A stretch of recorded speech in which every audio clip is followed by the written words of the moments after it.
l'ai dit la semaine dernière, le CAC a continué sa baisse irrégulièrement, mais tout de même moins 3,58% sur la semaine, c'est-à-dire d'ici à ici. C'est une belle baisse, c'est le moins qu'on puisse en dire.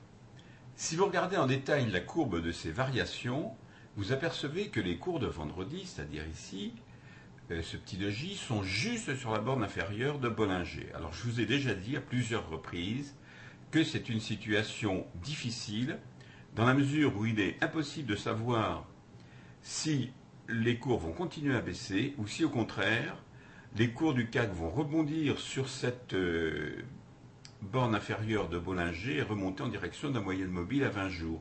C'est peut-être, à mon avis, ce qui a des chances de se passer, mais disons, c'est plus avec le nez qu'avec de réelles choses concrètes que je vous dis ça, bien que la moyenne mobile s'aplatit. Vous voyez que la borne supérieure de Bollinger s'ouvre vers le haut. Vous voyez que les stochastiques se rejoignent et ont de fortes chances de repartir vers le haut, mais enfin, c'est ont des chances, ça ne signifie pas obligatoirement, c'est ce qui va se passer.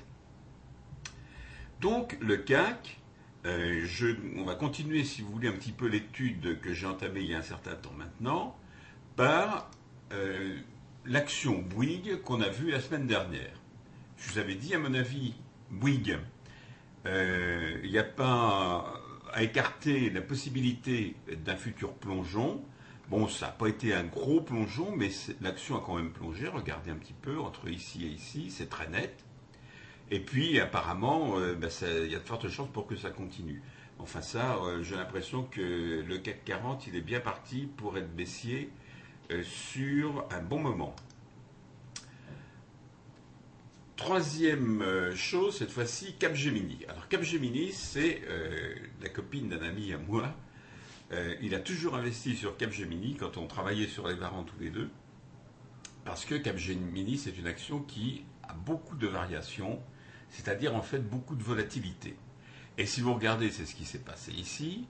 Ici, un petit peu moins de volatilité, mais quand même de la variation. Et vraisemblablement la semaine prochaine, il y aura de nouveau de la volatilité puisque les bornes s'écartent, les bornes de Bollinger s'écartent.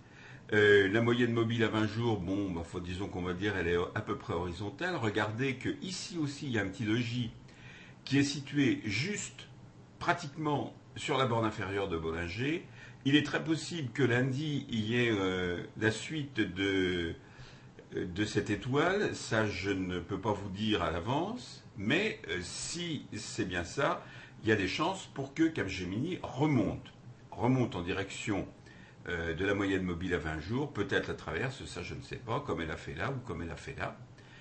Mais il y a des chances pour que Capgemini soit plutôt positif la semaine prochaine. Eh bien, que vous dire en dehors de ça, hier, il fallait 1,5417$ pour obtenir 1 euro, c'est-à-dire que moi je pense, j'en ai discuté avec un ami il n'y a pas très longtemps au téléphone, je pense que on va arriver très prochainement, enfin très prochainement relativement si vous voulez, à 1,75$ pour 1 euro, et lui il voit même carrément avant la fin de l'année 2$ pour 1 euro. Bon, on verra. En revanche, l'or continue sa progression. Bon, je vous ai toujours dit que jamais les actions, les obligations, tout ce que vous voulez qui est susceptible de varier à la bourse part en droite ligne, ça c'est pas possible. Donc l'or, vous voyez, a quand même progressé puisque il était à 973,14$ l'once vendredi soir. Il est passé en séance à un maximum de 988,42$, pardon, excusez-moi. Et il continue son chemin. Bon, disons qu'il a marqué une petite pause, sans plus. Mais regardez, absolument tout est positif pour l'or.